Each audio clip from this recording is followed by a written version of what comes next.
jury introduction and the student introduction needs to happen again. So sorry for that.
Hi, my name's Richard. I'm the Director of Programs here at the American Center in New Delhi. We're delighted to be working today with Difficult Dialogues to bring this debate. It's a part of me, daring debates, and I'm one of those who have dared to debate the patriarchy, the construct that we live in.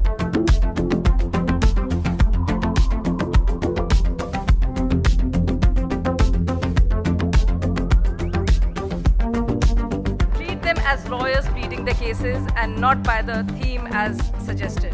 When I entered the general studies classroom, what I was told was the first thing, that masculinity and femininity are inherent traits in all of us, which explains a lot. When I sit with my legs wide open in my house and my mother never fails to point out. She tells me you're being masculine. She tells me this will not do good with your husband. Do you think students in private schools will become pleasant, or do you think students in government schools will become pleasant? Students from both domains are able to handle pressure. In private, I think it's more because they have an added burden of homework, extracurricular activities and other stuff. Only vocation theoretical knowledge is no longer enough to put you ahead of the competition. And private institutions are willing to go that extra mile for you.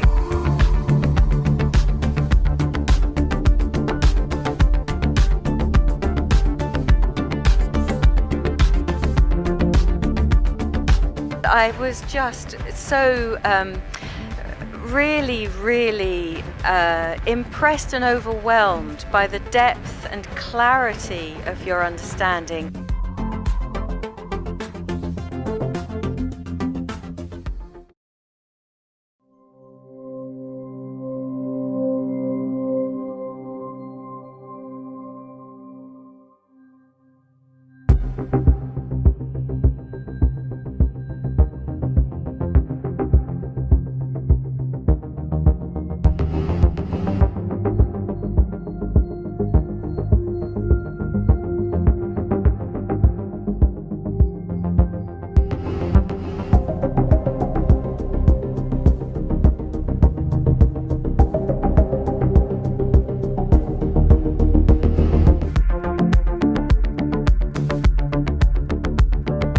Hi, my name's Richard. I'm the Director of Programs here at the American Center in New Delhi. We're delighted to be working today with Difficult Dialogues to bring this debate. It's a part of me, daring debates, and I'm one of those who have dared to debate the patriarchy, the construct that we live in.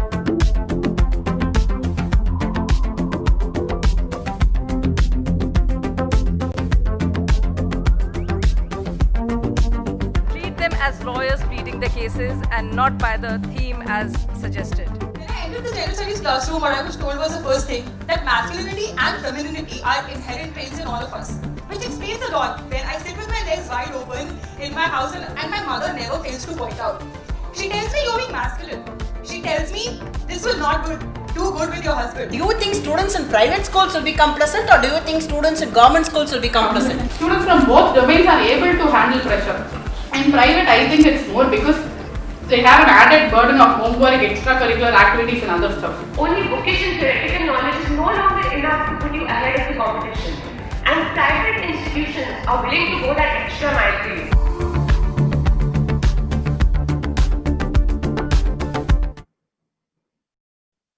Good afternoon to all the respected dignitaries, the adjudication panel, the debaters, the organizers, and all the guests and audiences.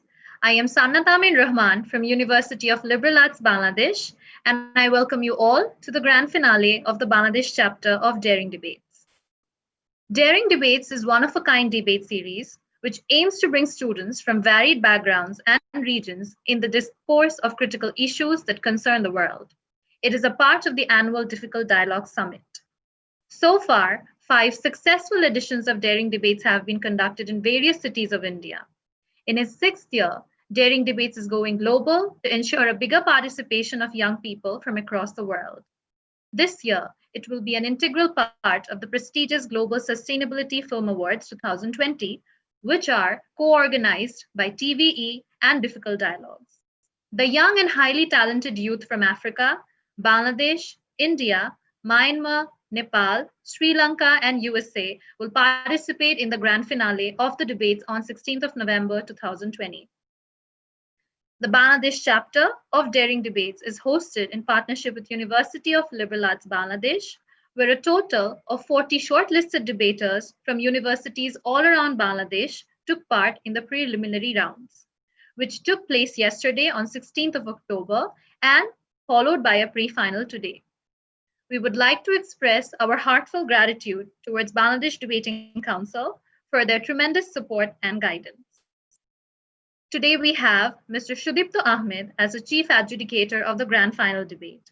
He is from University of Dhaka. We are very honored to have you with us today.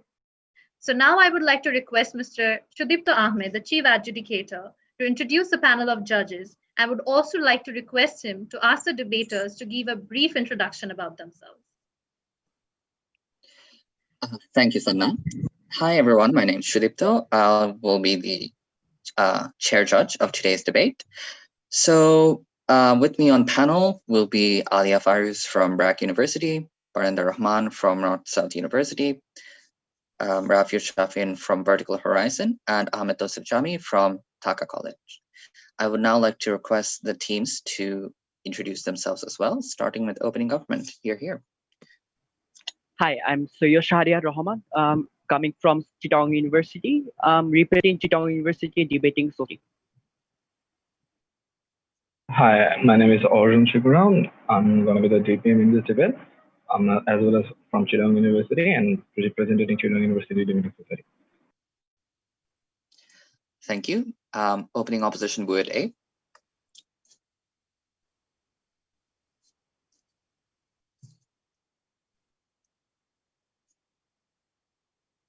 Buet A.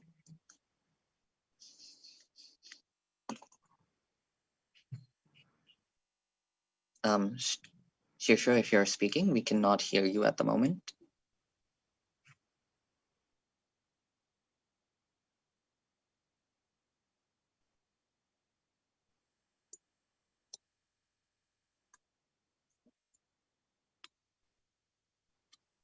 Opening opposition, are you still with us on this call, or has something happened? Have you dropped off for some reason?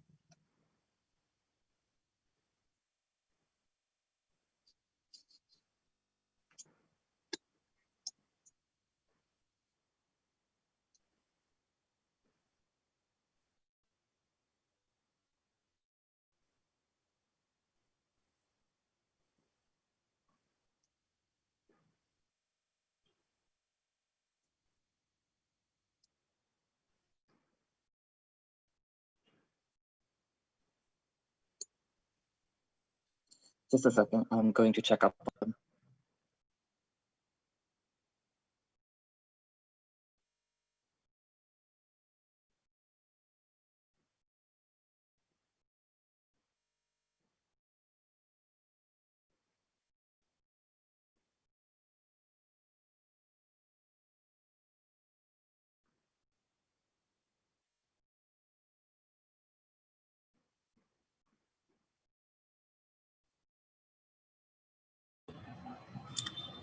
Yeah, hello. We're audible now, right? You are indeed, yes. You may introduce yourselves.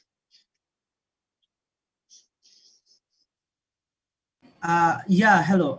I'm Shirsho. I'll be going as the deputy leader of opposition. I'm from Buet A, and going as the leader of opposition will be Amin Haq. Both of our preferred gender pronouns are he or they.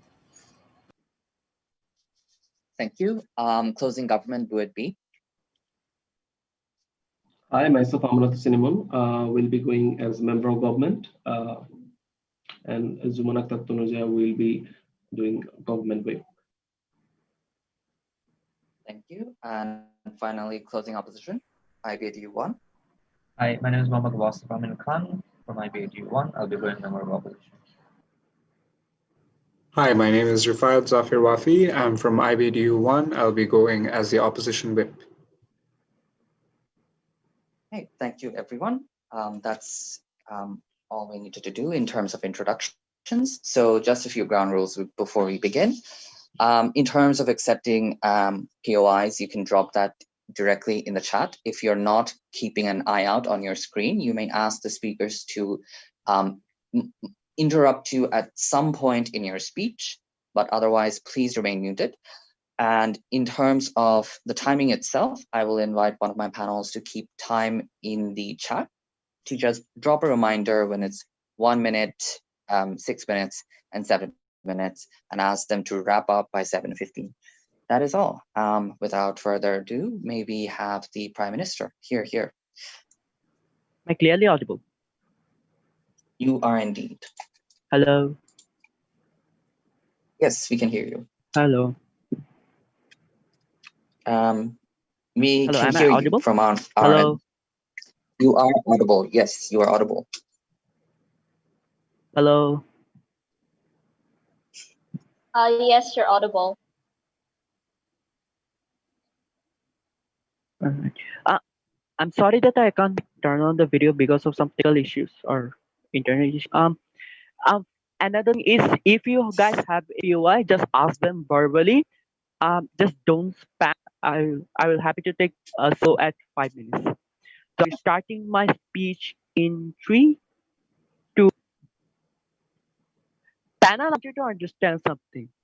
It is the fact that water resource is the most essential resource, and the state-to-state level politicization, which has led to the increased conflict and mismanagement of scarce resource, which is hard all parties involved directly and indirectly. This parties not only involve state level institutions, but it has also involved the farmers and individual citizens who live different state level. I will be sharing 3 things in my speech. First, I will give a model as into which what this kind of international body will look like and how it will operate. But said then, I will tell you why this form of action is necessary and why other alternatives are pretty much pointless in the status quo. And thirdly, I will just simply some of the positive effects that are possible to come up because of such action. First thing, let's understand as into what this international body look like. This international body obviously comprised of committee of states which have participated in it. But most importantly of all, the head of the state will be democratically elected by all parties involved. We understand that the minute in time you hand over those water resources, you get the conception of saying that all those water resources will not be available for the states to access. But we believe that we will allocate those resources to as per their necessities, as in the for example done in the law sea convention, where state directly consented and directly agreed that 300 nautical miles of the sea is something that they are capable to use. Such form of resource allocation will already be done in the status. So where does the exclusivity of international body comes up? We understand this body will not intervene in state where water resource management is done properly and adequately for the citizen. This international body will only act and intervene upon 3 conditions. First, in order to respect conflictual deadlock that exists around water resources around the different parts of the. Second thing is when water resources are greatly harmed. For example, mismanagement of water resources directly harm those resources with misallocation, which directly the farmer, which means that the environmental concerns of water resources will directly be is directly one of the reasons for which the national body will intervene. This is one of the main two reasons on which international body can directly intervene. Other than that, international body will respect state sovereignty and will not intervene in no condition, right? So first thing, let us really understand like realistically why is international body is required on which we are to give away the water resources. Because of two reasons. Because understand that the disputes in the world are pretty much unsolvable because of two important reasons. First, the lack of consensus of both parties. It's like, for example, Egypt's clash with Ethiopia around the river of Nile, where both parties are not Clarifications here. conceding at all and not demanding at all with any form of around any point because of their intense politicization, but most importantly, because of the lack of pressure from any kind of third party. Second reason is a lack of consent into certain condition. Because understand that because of the political regime exists within certain scenario, they have some kind of political agenda for which do not consent and they do not try to even concede into any form of point that is taken up by another party or any third small weak third party involved. But most importantly of all, understand water is a most important resource. Human life literally depend upon it. It is not a political issue which requires intervention to begin with. So, but then again, there are three things that you really need to understand. Is A, if you look at the time when this is were successfully solved, it was only solved because there is an international body which intervened and forced the both parties to concede to a point, and thus solving many solutions. This happened when that international body has the right to do so. Because under the status quo, the international body that exists currently has no form of positive effect in the status quo. Even if there is a positive trend, the positive trends have no long-lasting effect, and those positive trends can be immediately be achieved right now, the minute in time you hand over those water resources. Because if you hand over the source of conflict to this international body, it is very easy for international body who is dictated and directly deterred by human rights activism, like for UNHDP and other human rights organizations, and dictated by such laws, is directly can take and a better actor for managing such form of political issue. Before I move on to my uh, last point, I'll take CEO if they have one. If there are conflicted areas of water resources, how are you distributing those? Here's the thing, right? Because understand that a state only needs certain amount of water to for their necessary survival. If you look at Estonia and Lithuania, Estonia and Finland, those bodies are conflict. Those things they have water resources which directly cross each other border. Yet they peacefully aligned with those and directly use those resources peacefully.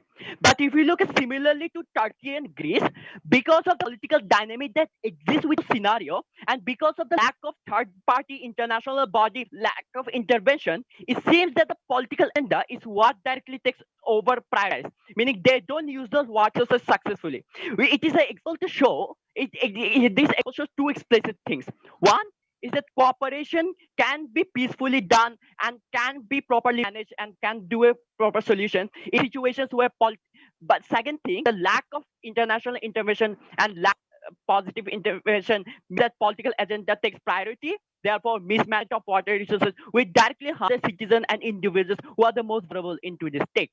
But what are the benefits, right? Simply because we can easily break deadlocks. For example, Ethiopian Nile crisis that is happening, right? Because of any third party saying anything, any third party investigation, they can whatever they want, and it is very hard for the state to objectively come to a consensus. The minute in time you bring a third intervention who directly actual such form of investor that is characterized by the current status, how international body works today, that is where you can solve these deadlocks pretty easily. But second thing, you can also from conflicts from happening. For example, Greece, whose political crisis has mainly because of the mainly because of the political agenda executive. But most importantly of all, even if they don't do so, we will create a court just like we court like ICJ, and to make sure these conflicts are handled pretty peacefully. We believe that mismanagement of water resource and international body only intervention on certain reasons is the best way to do so. Very proud to propose. I thank the Prime Minister for that speech, and now would like to invite the Leader of Opposition. Here. Thank you. I just need a few seconds to just arrange my notes. Okay. I'll be starting my speech in. Am I audible, right? You are indeed, yes. Thank you. So I'll be starting my speech in 3, 2, 1. Thank you, Honorable Speaker, for giving me the floor. So the Prime Minister has come and said very few interesting points and give us a interesting model. But the most significant flaw in their model is that they're being very hopeful that this model will work just like how UN has worked, just like how the International Court has worked, just like how every other international organizations has the idea of those organizations have worked to resolve conflict. See where I'm going? No, it's not entirely, it's not always going to be possible to resolve these conflict just by having an international body, because UN couldn't resolve the conflict in Uyghur, the torture in Uyghur, or the Palestine or the Palestine or the Syria. UN couldn't do anything. UN just condemned, and that's all it could do. So hoping that another international body will just come and magically resolve these issues with some magic power is just being extremely hopeful at best. So here's how I'm going to go on with my arguments. So first of all, I'm going to give you a proper characterization of how this international body will look like. This body will look like something like something like UN or the climate activist or some sort of climate activist comprised of experts who are of course expert on water resources. But how will this body will run? This body will be highly dependent on funding, and that is where the problem starts, because the funding will come from already influential countries like USA or China or Russia or India or even India, the countries who already have veto power and couldn't do whatever the fuck they want. So what will this translate to? Because they are the ones funding this entire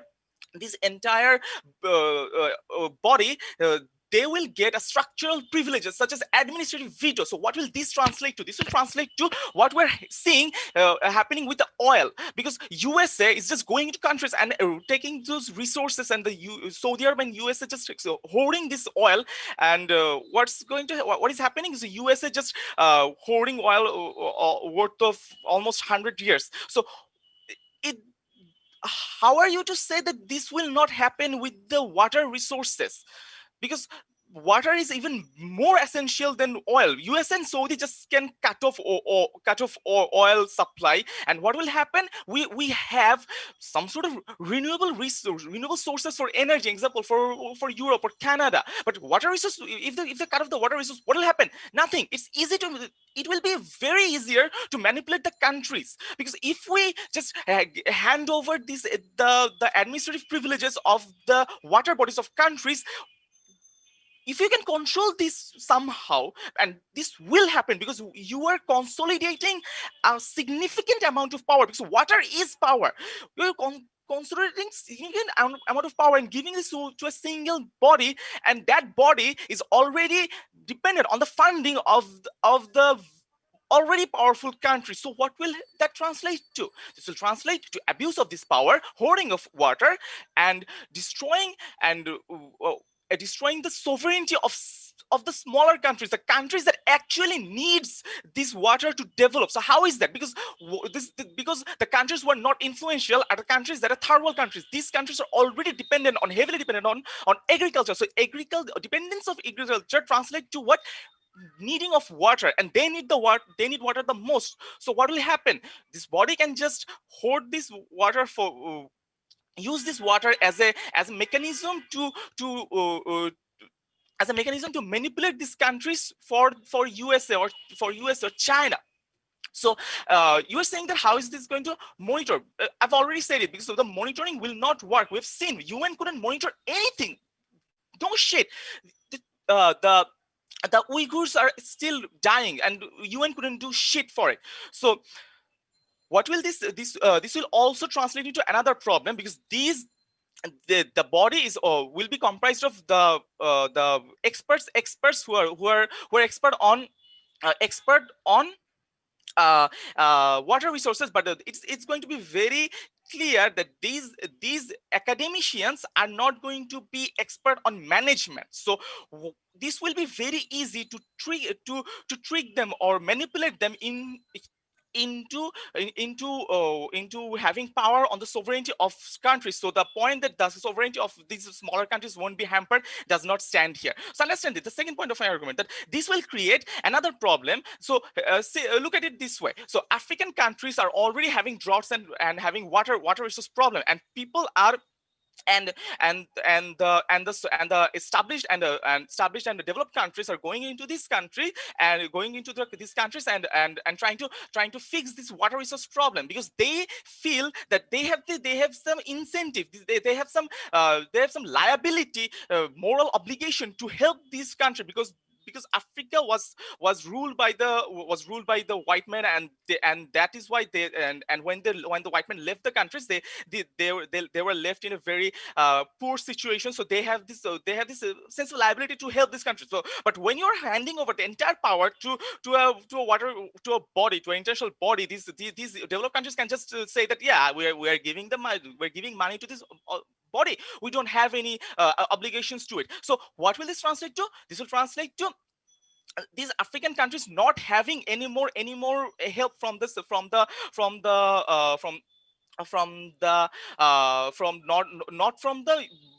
the international body, because USA or China wouldn't give a shit about Africa when their own agendas can be fulfilled by this body. Also, the other developed countries will not go into these countries and help them. Understand this. My third point: this geographic demand will not get focus on focus anymore, because geographically we are already seeing that many countries are at an advantage over other countries. We can just take a river from Asia and give it to Africa. It just can't happen. So what will expecting this international body to just magically solve the problem in Africa is not going to be it's just not plausible. We have to understand this, that there are certain standards of using this water for specific countries, but expecting this water body to understand the standards for each and every country and try to impose those standards specifically is not going to be possible. So that the body will just try to impose a specific standard for every country, which is just immoral, because the countries will not be able to survive with the same country will not be able to survive with specific standard. Just it's not possible, and that is why I'm happy to oppose. Thank you. I thank the Leader of Opposition for that speech and would now like to invite the Deputy Prime Minister. Here. Hi, am I audible? You are indeed. Yes. Okay, give me a few seconds, please.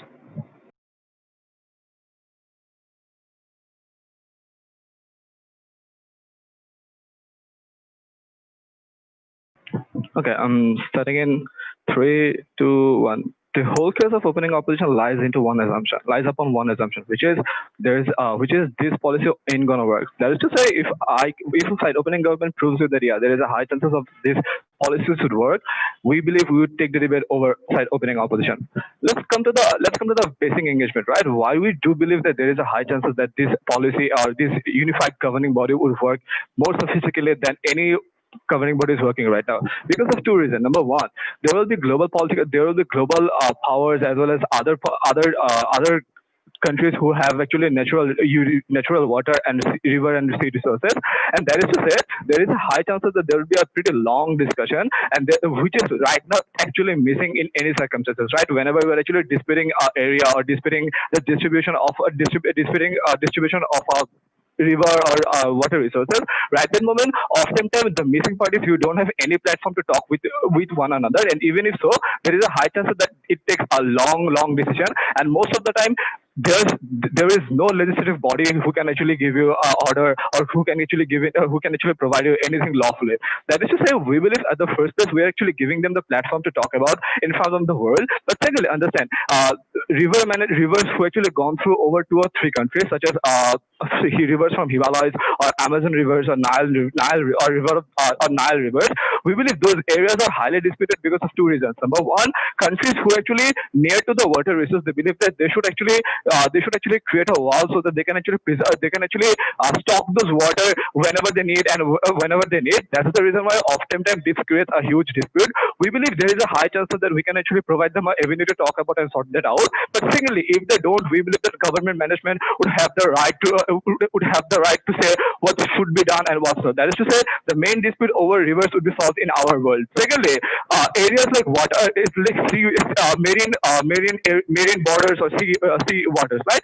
We believe like so just in real world. Understand, in South China Sea, there is a high chance that these disputed areas won't be solved at a certain period, because it actually oftentimes don't get international attention so much, right? But whenever in our world a unified legislative government governing body would be formed, we believe that oftentimes whenever a party is actually claiming that this should be divided like that or this should be divided like those, we believe there would be a court who can actually provide you the result, right? We know that there is there is already a court who actually decides the substance, but the difference between the court and our policy is our governing body most likely would help you to accord those areas, or actually can push the opposite party so that they can back off from the disputed areas, right? That is to say, there is a high possibility that we can solve you.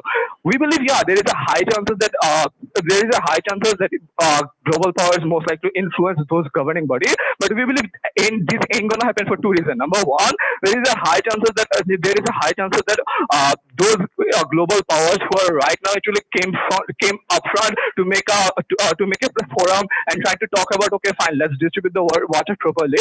We believe they have an image to save, right? That is to say, oftentimes whatever the decision governing body is making, they have to agree with those. Or if you don't, there is a high chances of losing your image priority at the very first place. But secondly, even if they don't do, we believe right that moment other country would have a proper area to protest. We believe that's the marginal benefit in our world, where what we can actually propose you, and the best case scenario, we most likely give you a very reasonable solution of those disputed areas and water problems. But secondly, understand what is this governing body don't work, right? There is a high chance that most likely this governing body won't work. Even if in those areas we believe we are not making the scenario worse, right? Understand why so? Because these disputed areas are not likely gonna be solved, because right now the policies are failing, right? So we are actually seeing that whatever those countries are doing, they don't have a unified platform where they can complain,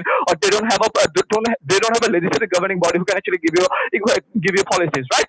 That is to say, we believe right that moment, even if those governing body actually somehow fails, which is the possibility is very low, but even if it fails, we believe their scenarios won't be worse, because those disputed areas would be higher there and here. But the main thing of this scenario would be there would be a huge discourse about how water is so much important for human life, and how global political powers are doing politics with that, doing that.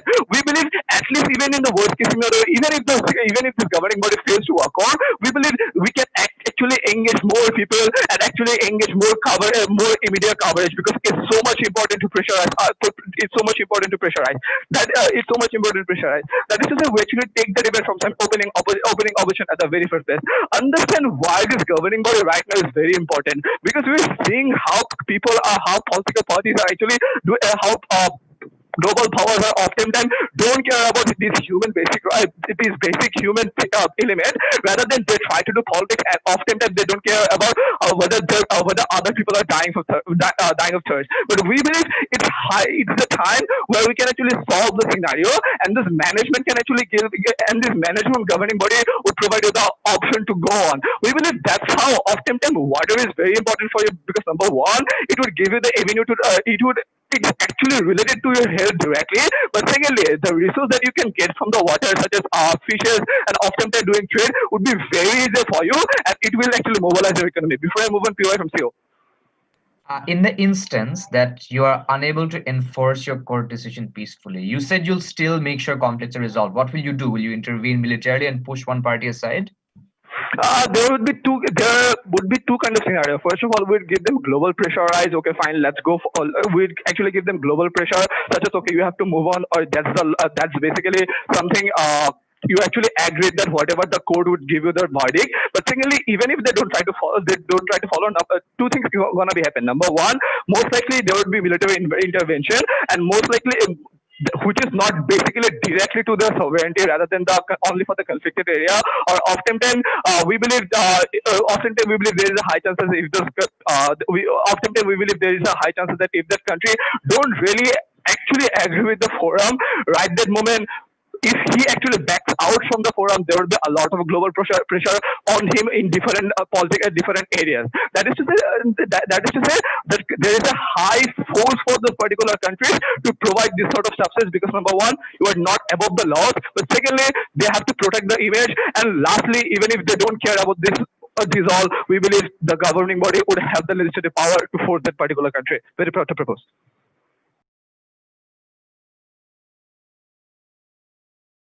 All right, thank you for that speech. And now I would like to invite the Deputy Leader of the Opposition.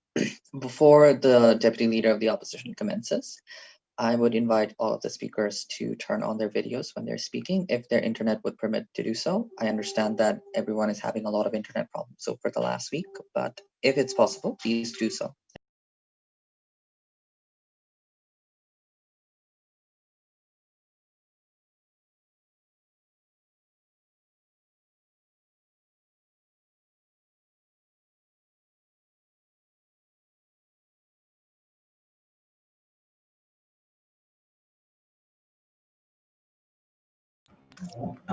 Hello, am I audible? You are indeed. All right, I'll just start my timer and then I'll move on to my speech. Right. So,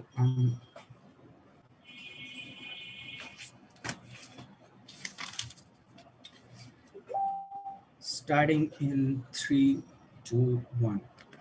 Recognize that everything opening government says to you, if you really think about it, can be boiled down to just one fact. All of these countries do not have any sort of avenues or platforms to talk about this to begin with. Hence, if we give them this avenue, everything will work just fine, right? Firstly, I think this does not stand in this debate, because already Amin comes up and tells you how these sort of international bodies are very much unlikely to work, right? And to that they say, well, we probably don't have these international bodies for this specific reason, right? We tell you that we do, right? Because in platforms where you talk about climate change, where you talk about water resources, for example, UN climate action or UN water course convention, we believe you can specifically deal with these sort of problems, right? But even if there are problems, even if those conventions don't solve this, you can still go to the international court in our world as well, something that we see oftentimes between India and China, and there are still cases going on, right?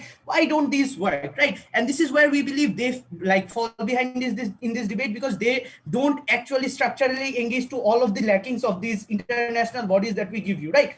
What do we tell you? We firstly tell you that there is a structural problem due to which a lot of countries experience privileges. For example, the investment policy, which depends on large investments coming from bigger countries, and hence countries have sort of more authority over these bodies as opposed to other countries, right? As opposed to smaller countries, right? But secondarily, when you're talking about interventions, right, it's important to recognize probably the army is going to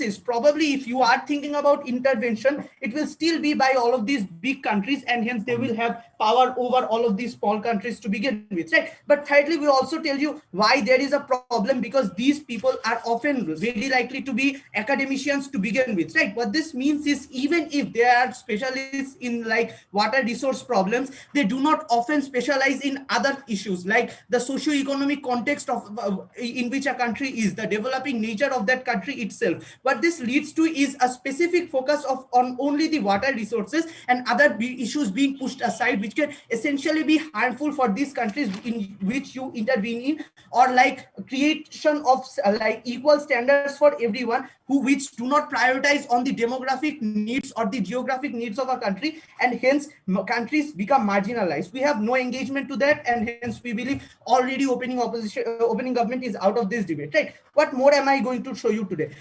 I'm going to show you why interventions are extremely wrong decisions to begin with, and essentially will lead to loss of integrity and like loss of people's faith within the like system itself. Secondly, I'll show you why if there is a there is a system failure, it's probably likely to fuck the whole world up instead of like small issues that can be mitigated. And finally, I'll show you why this is going to be extremely bad for the developing nature of countries, and the countries can often like come out of the harms that will be caused by this, right? So firstly, on point of why these like standards are less likely to work, because why interventions are less likely to work, right? Because as we point out that probably these interventions are going to be done by these big countries who have a lot of militaries and can invest in these countries, right? What this means is like the smaller countries actively feel that there is an attack on their integrity, because you just because like there are problems with land areas, you actively go in, and like probably a lot of times these conflicts are within are against the country itself, right? Probably if there is a conflict against China, you see people of those countries coming in and intervening in your home ground, and you believe that these countries just do not respect your authority, right?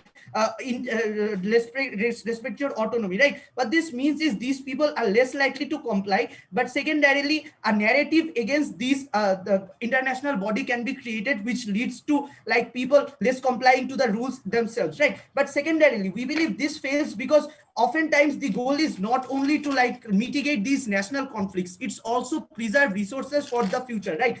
And as Amin points out to you, this is not done because due to the power that these bigger countries have, they can just hoard resources to begin with, right? And secondarily, the model tells you that you're probably not going to intervene if there is no conflicts in the area to begin with. The problem with that is there can be micro level mismanagements within all of these big countries, and that is just not taken into account in their model. What this means is smaller countries who have like border issues and like water issues with bigger countries are often I'll take it at 6 minutes, are often marginalized, where big countries can do whatever the hell they want, right? We believe then it just does not create a just world, right? But thirdly, why is it harmful for like developing nations? Because it's important to recognize the nations that are developed to begin with have already utilized their resources and have taken a lot of resources from other countries, and that is how the development process has occurred. The moment in time you stop other countries from tapping into these resources in the name of preservation, where all of the countries who have already done the same deeds enjoy a lot more economic benefits and a lot more power over all of these countries, we believe it is highly unjustified, because you're taking away the like scope of these countries to develop in future and create a better world and a better living conditions for themselves, right? Before I move on to my last point, yes, your POI. Okay, if you don't deny the necessity of the management of water resources, just please portray what's the deterrence mechanism right now for the developing countries and underdeveloping countries against the oppression caused by the powerful countries. Yes, we do not believe it's our burden to show you at least something which is better than the status quo to begin with. If we can show you that probably if you create an international body and the status quo just worsens, we believe that is good enough for us to win this debate. But even if you talk about alternatives, we can believe still things can be done without creating this international body in the very first place. For example, you can create organizations, for example, like Water Aid, who go on the ground and make people conscious about these water resources. You can create better enforcement of climate policy through activism and through making people aware. We believe all of these alternatives are still available in our world, and there is just no need to go into this international body, right? So we believe from the opening opposition, we've shown you why like these international bodies are structurally flawed, why interventions themselves fail, why setting up the same standards is probably discriminatory for a lot of developing countries to begin with, and finally why it takes away the liability from a lot of developing countries, and they can just a lot of developed countries, and they can do just what the fuck they want, right? We believe for the closing opposition to win this debate, they need to come up with something far better than this, and we believe we are very proud to oppose. Thank you for that speech. That ends the upper house of this debate. And now for the lower house, may we have a member of GOV? Here, here. Hello, am I audible clearly? You are indeed audible, yes. Okay.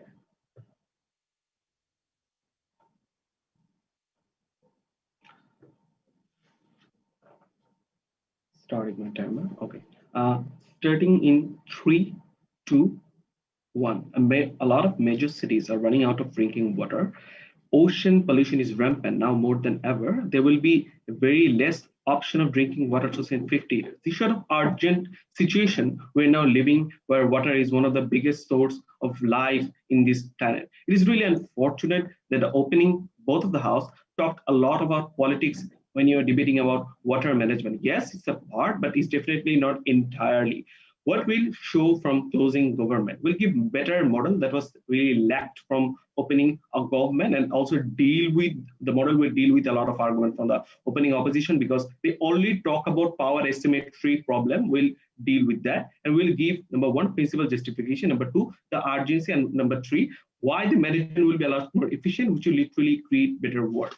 What is the judge metric of the better work? We think the pollution, the exploitations of the water resources to a large extent, and the cross-country rivers and other water resources, pollution exploitation should be reduced. And second, similar to conflict regarding water resources must be reduced, and we will extend from our opening house to a large extent. Some characterization and clarification. What is exactly water resources? The water that we drink, that we daily use, the industrial users, the informal transformation, and could be ocean life to a large extent. These sort of things. What is exactly management? We think this the lack of knowledge of all both of the opening house is not only the cross-border. Yes, yeah, it constitutes a cross-border rivers canal to a large extent. What is exactly management? We think it's really distinctive from the sovereignty to a large extent. Management means the water loss stopping, like it could be like reservoir management development, or could be a policy change, for example, giving money for the for huge money for the water, so that people value for their water and stop wasting to a large extent. The pollution management, which is really fundamental, because pollution is so much rampant because of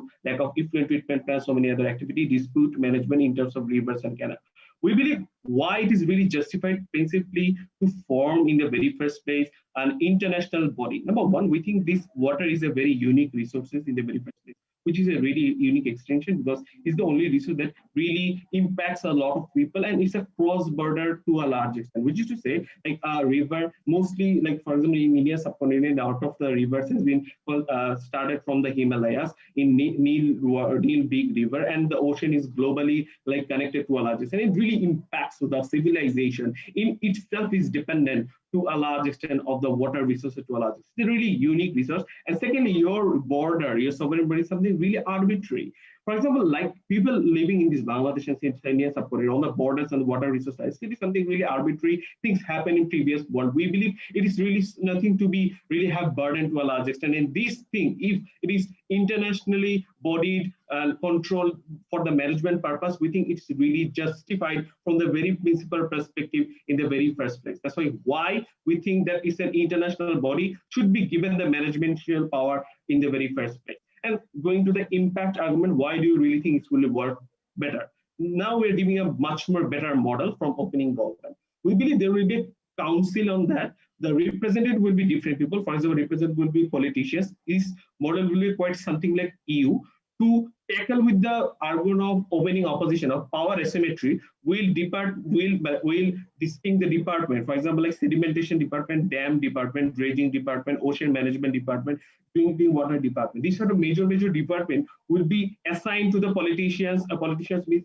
the representative of the government. This should definitely from the government of all country own. For example, like Indian representative will be here, and the Pakistani representative will be here, and Chinese representative will be here, and different representative will be elected after 3 or 4 years. That's happening in EU model, and giving the power with different entity. There will be a check and balance in the EU model that you see that major entity is controlled by different entity. For example, if you want to exploit from China, the US has another portion. If you want to exploit Bangladesh as in India, a Bangladesh legislative Bangladesh representative has a power for another strong department.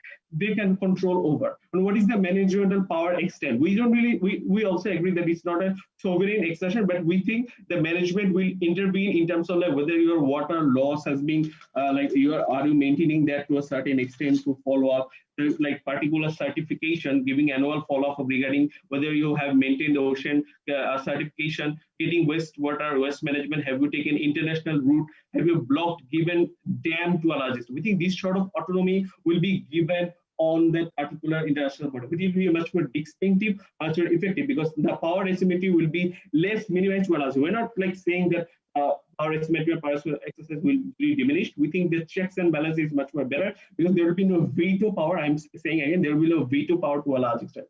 We think this work a lot more better. Why do you think it's really urgent? Because Honorable Chair, the lack of knowledge, lack of like understanding the necessity, urgency that we have, lack of drinking water, our marine life is polluting, which is literally creating the whole world lead to a huge extinction. We believe extinction of humanity is something really rampant. All the vulnerable people living in the whole world is really at risk. Why do you think in impact it will create a lot more efficient management?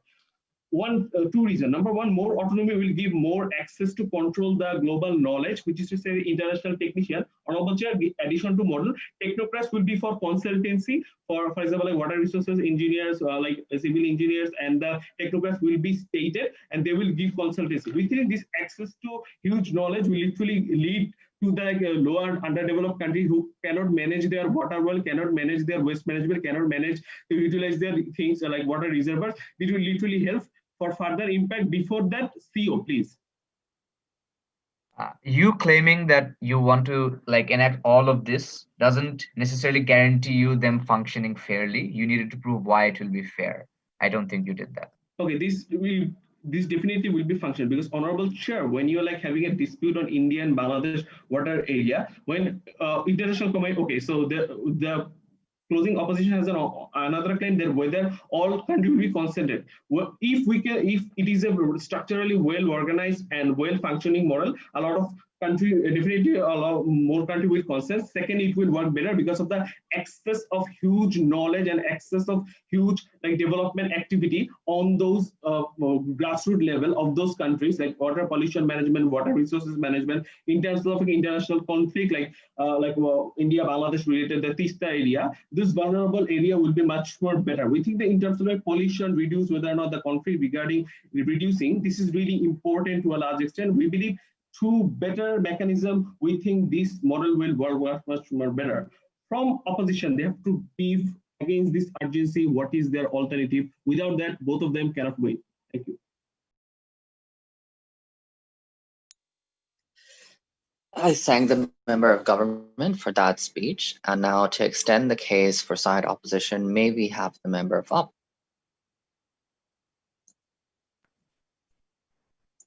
Audible? You are indeed.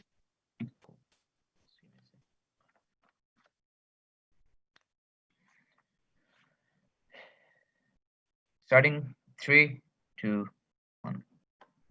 I think I'm going to do some housekeeping for the rest of the debate. It has become essential that you all understand where the debate actually stands.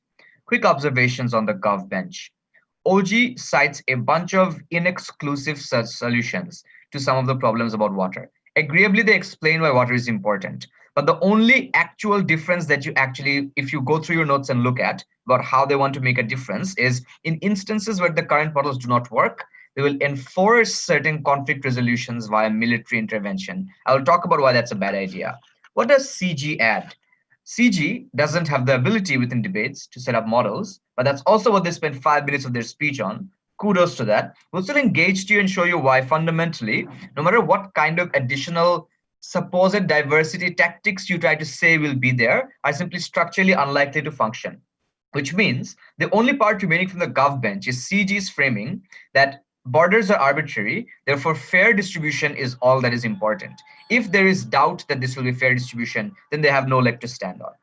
In any case, that's the basis of my two questions. Firstly, I'm going to talk about why there is going to be unfair distribution of these water resources, why that is bad, particularly on vulnerable countries. I'll outline the comparative much more clearly to also show why there are significant mitigation strategies as of now. That is the first extension and differentiation we will have from opening opposition. The second differentiation will be the four structural reasons I'll provide to you for which this is going to be rather unfair. Then I'll bring you a further extension on the best case scenario of if there is an intention to make fair policies, and if there is some degree of jurisdiction, even then why it is unlikely to work. On the first thing about why we think this is not going to lead to good policy making. So what we get from opening opposition is that because funding is concentrated in the West, they're likely to hoard and overuse resources. The second thing they say is that academics are not management experts, and therefore they're unlikely to be able to enact the best kinds of policies. I have four things to add. First, I would suggest that in the vast majority of instances, Western institutions are the ones which have the highest degree of academic, let's say, prowess, which means they have the ability to invest in heavy degree of resources. They are the ones who are conducting the vast majority of technological advances in understanding what kind of water resource development you can essentially have, which means to a large extent, the types of experts that you'll have on your supposedly technocratic panel for consultancy are going to be concentrated in privileged countries who are more likely to understand the lens of how they can use water better as opposed to understand the specific needs of certain countries and how they want to use water. Therefore, you are unlikely to represent the interests of the vulnerable. Secondly, to a large extent, we expect that the best functioning of this management body would be to maximize the utility from the existing water resources. That is to say, to preserve it to a certain degree and ensure that the amount of return you get from the supposed distribution of water you provide is high. This would often mean that you want to redirect a lot of the water that you have to industries which have significantly higher returns to individuals. Inevitably, then, the poorer countries which rely on mechanical farming techniques are the ones who are left out, which means even if you look at the absolute KPI by which these institutions will operate, you are likely going to leave certain countries behind. Third, I would suggest that these are likely to have West-leaning decisions because even if there are individuals who are consulting, there is someone who will make the ultimate decision. This is also evident in CG's extension of a model where they say they would have politicians like in EU. It is more likely that these politicians are from the more privileged parts of the world because they are individuals who have been on international bodies before. These are individuals who have accrued a certain degree of networking privilege across the rest of the global sphere. Therefore, you are likely to have individuals who always preference the Western and privileged interests before those of the poor. But lastly, we would suggest that you would provide resources based on certain standards to protect the water resource overall, which means if there are countries who are currently unable to maintain a certain high standard of environmental protection or protection of water resources, presumably they're not going to be given the same degree of resources that they require. Inevitably, this then means countries which have limited access to technology or countries which have limited access to budget to ensure that they can maintain both economics and for the survival of their people and environmental protection, you inevitably then also leave out the poorest countries. For those four structural reasons then, it is inevitable that you leave behind the people who require this water resource the most. With the framing from government teams about how important water is, particularly for vulnerable countries, I would suggest they've already lost this debate based on our first extension. But let's do some bit of status quo characterization.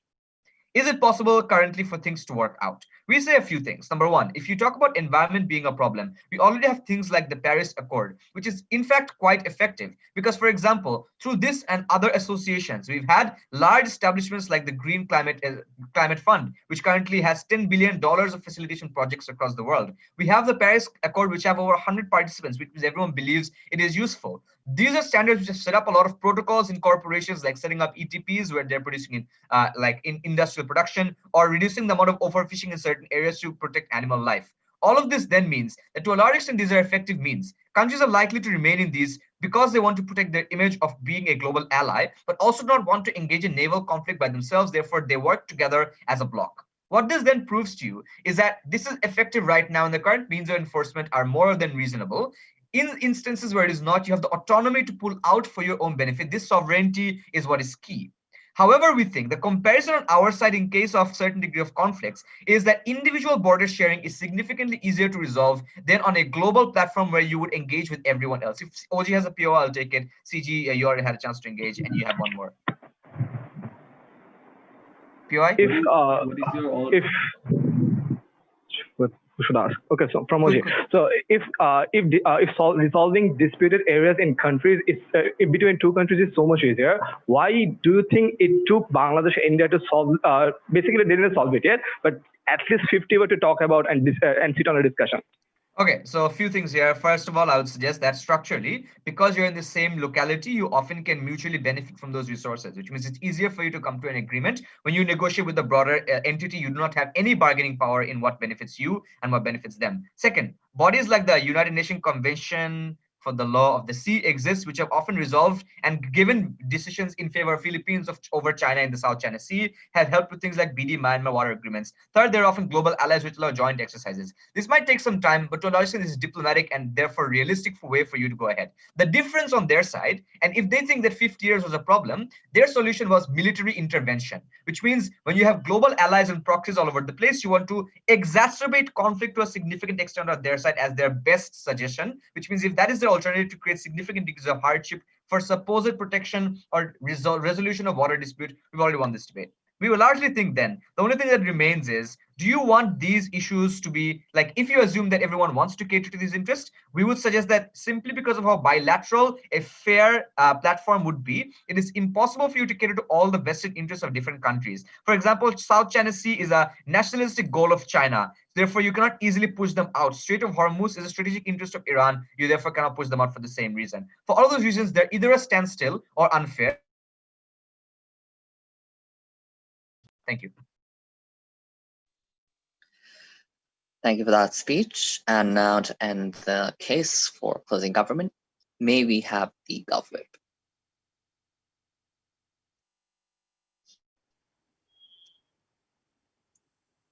Hello, am I audible? You are indeed. Give me 10 seconds.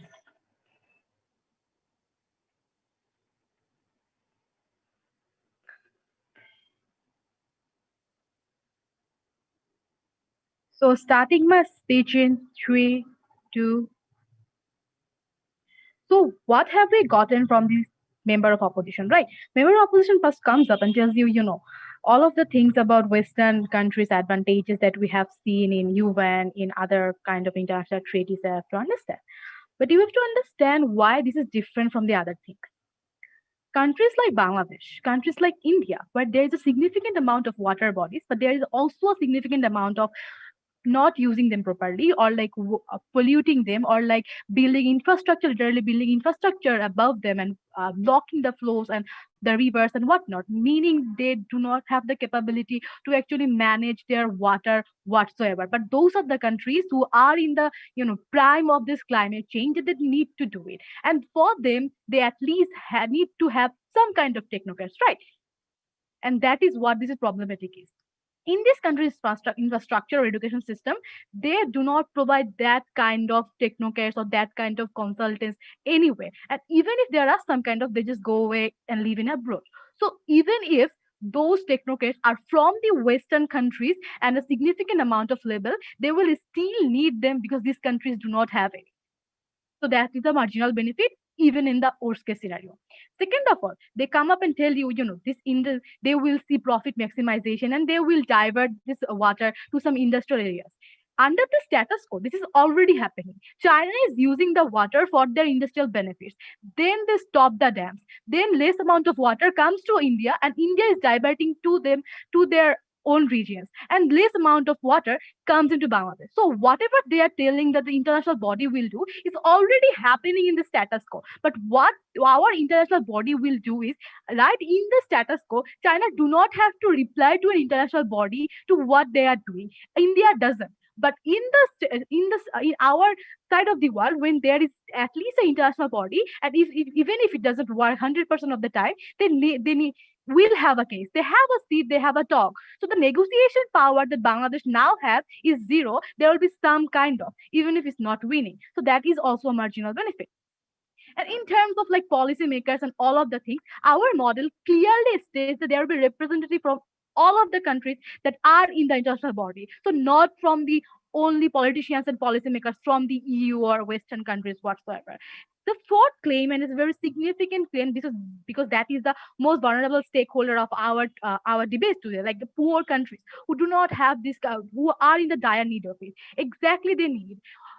Remember when side OO comes up and actually tell you that they already have international water aid of these kinds of things, that clearly suggests these countries are in a dire need of funding to actually make infrastructure around those rivers and to utilize these natural resources and utilize the natural resources around their oceans and whatnot. That means even in their world, there is no kind of international bodies who are looking over them to actually make them utilize whatsoever. Even if most kind of funding are coming from the Western countries, if it goes to some extent to the African nations and to the South Asian nations, in the present status quo, they have no funding. I think in the comparison, it is still better, right? First of all, on the last claim of CEOs, like the regional claims and the international disputes and whatsoever, you have to understand in the African region, there is literally a war going on just based on water scarcity, like in the Egypt and Ethiopia, and like emerging war going on in the China and Indian region. That means those countries, as they are regionally together, as they can share these kinds of resources, they can also exploit and exploit and use more kind of resources to block each other and exploit them directly. In the presence of an international body, again, they do not have the direct authority to stop all of those things, and hence they exploit less.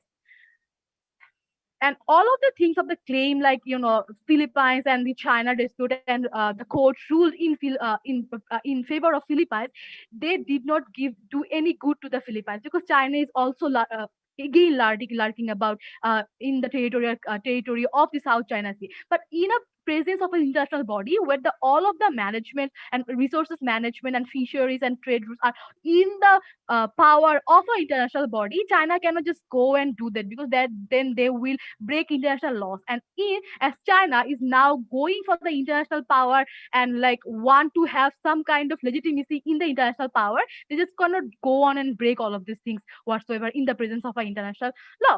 Now let's move on to what of the side CO comes up, like no TY. Okay. O comes up, and like both speakers give us a best negative case whatsoever. The only thing that we got from the LO is like UN did not work, ICC did not work, therefore this would not work. But we clearly give an extension that how in terms of sovereignty, water is a very unique position, because all of the other resources, even your human resources, are bound by your boundaries, but water is not. It flows. That means it is not completely a sovereign resource and very different even from the other natural resources, and that is why it is legitimate to do so, right? And third of all, about these countries, why these checks and balance and other things comes on, they give us examples of like the second speaker, like Geneva Conventions and Water Climate Summit whatsoever. Those summit actually focuses on the climate perspective of the water, not the management. Meaning they do not actually go into the details of the how you have to manage your dams, how you have to manage your reservoirs, your lakes, your infrastructure, and how you can use it to benefit as a resource. That means there is a lack of an international regulatory body, even if to actually process these kinds of management, and there is a lack of awareness. So even if you have to create it, you need an international body, and that is why it is legitimate, right? Okay. Now, what OG means and what we added to this debate. OG just said that water is essential resources, but we proved to why it is exclusive and why we should have this water management power as an international body, because the sovereignty argument does not actually cater to like other natural resources. Second of all, their model was quite inadequate, but on comparatively, we actually give you how it creates representation from all of the countries who are in this international body, and actually gives you like how it creates checks and balance, so that one country of power cannot go on and blindly exploit other sides of the world. On comparatively, they give us from the side O and CO, give us no alternative to solve these claims whatsoever. So even if it doesn't solve, even if it doesn't work 100%, at best it works 0%. But on their case, it works negatively because the water crisis and the disputes are rising, and the side O and CU are doing nothing about it.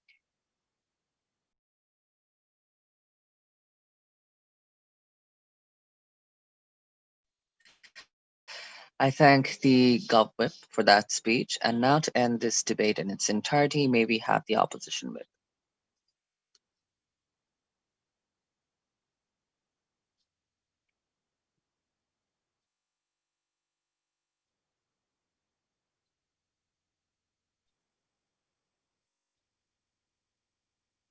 Hi, am I audible? You are indeed. Okay, just give me a second.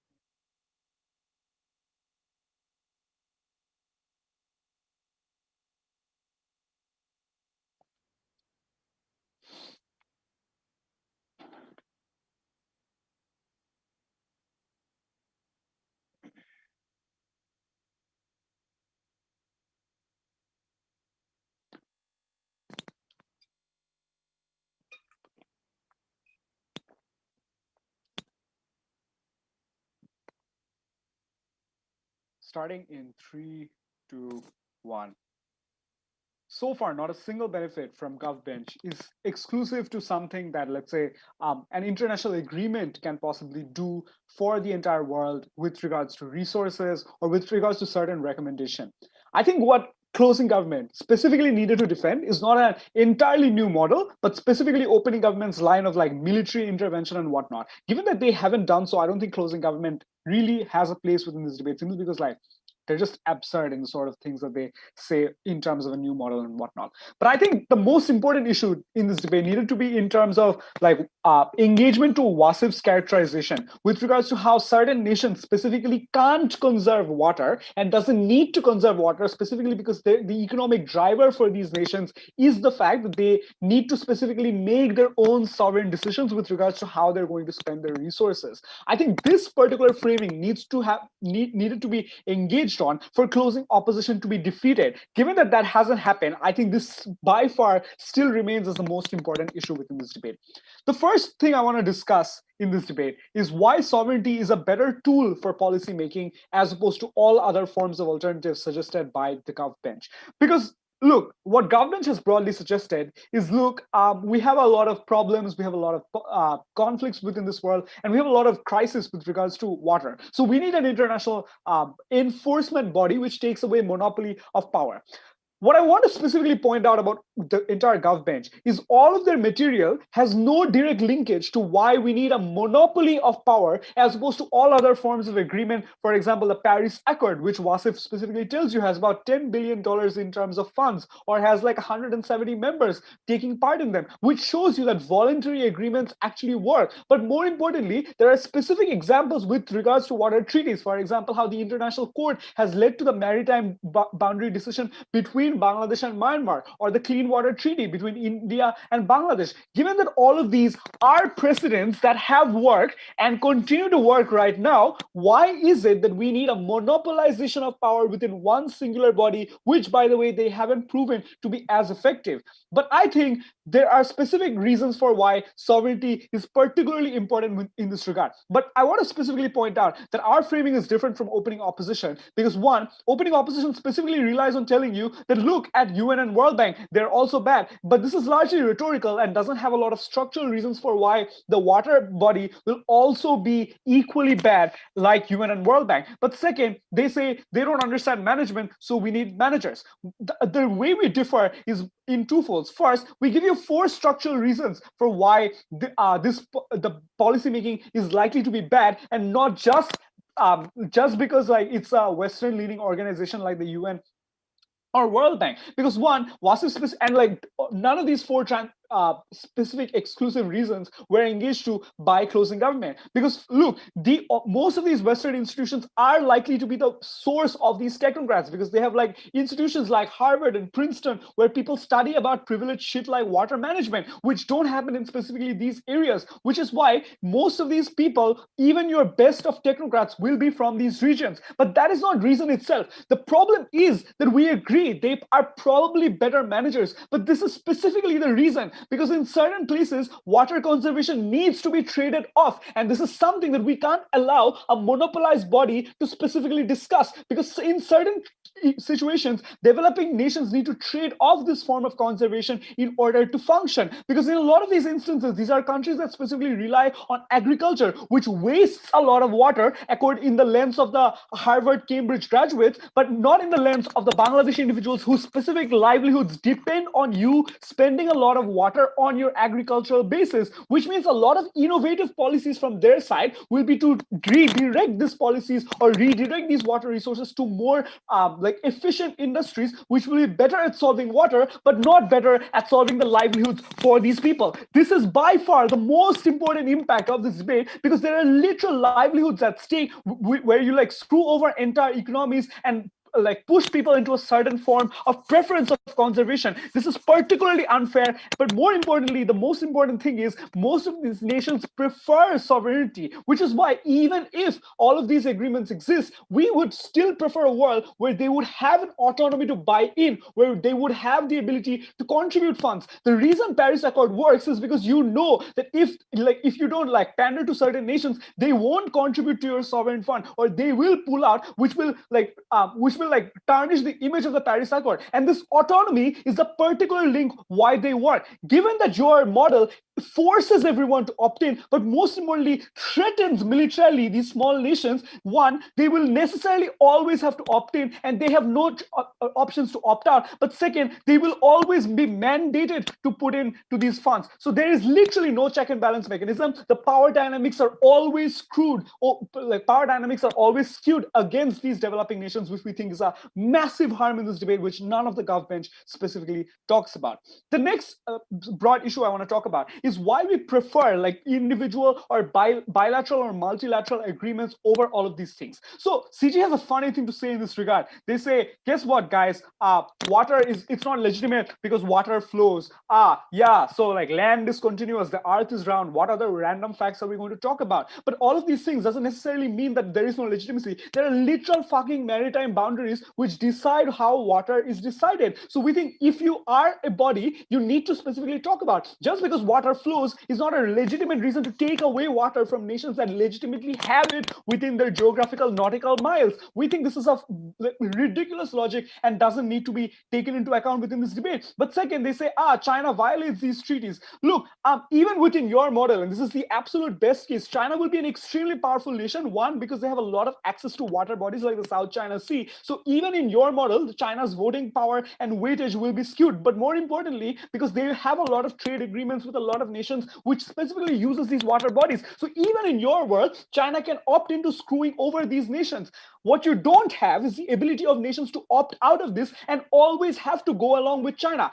Specifically in our model, you can use the international courts to try them. You can specifically opt out of agreements where China exists. You can specifically call them out and call them out on the breaching of bilateral or multilateral agreements. All of these powers you lose in your world where China is one of the big dogs and someone you have to constantly respect. We would rather prefer a world where individual treaties are maintained because one, there's a greater regional understanding and there's a greater likelihood of mutual assurance. For instance, China and India, one of the most conflicting nations, still managing to get through to the China-India water treaty, or Bangladesh and India resolving the Tista water dam, etc., etc. For all of these reasons, go with team closing opposition because by far we are the most realistic and reasonable. Thank you very much.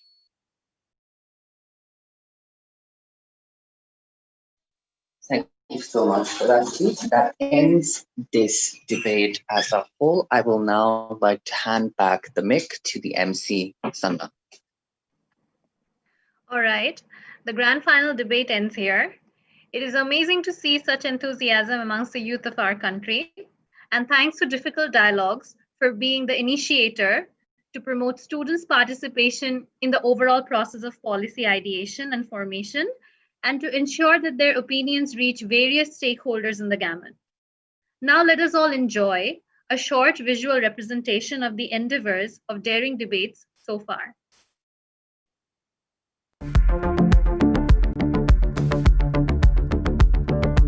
Hi, my name is Richard. I'm the Director of Programs here at the American Center in New Delhi. We're delighted to be working today with Difficult Dialogues to bring this debate. It's a part of me, daring debates. And I'm one of those who have dared to debate the patriarchy, the construct that we live in.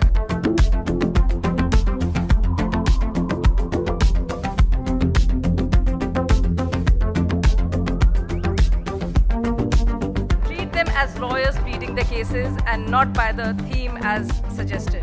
When I entered the general studies classroom, what I was told was the first thing, that masculinity and femininity are inherent traits in all of us, which explains a lot. Then I sit with my legs wide open in my house and my mother never fails to point out.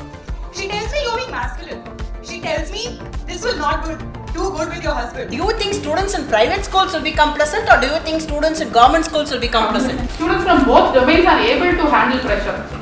In private, I think it's more because they have an added burden of homework, extracurricular activities and other stuff. Only bookish and theoretical knowledge is no longer enough to put you ahead of the competition. And private institutions are willing to go that extra mile for you.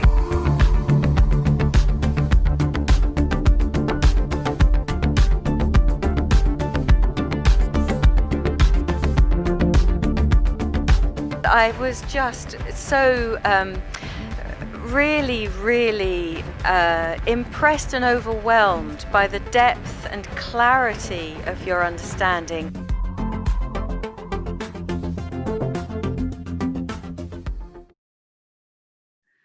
I would like to express my gratitude towards the debaters, the panel of judges, and the audiences for being with us today. This is the end of the grand finale of Daring Debates Bangladesh chapter. But before you leave, I would like to request the debaters and also our audiences to tune into the official Facebook pages of ULAB Debating Club and Difficult Dialogues at 5 p.m. Bangladeshi time, GMT +6, and be a part of the closing ceremony. Thank you and stay tuned.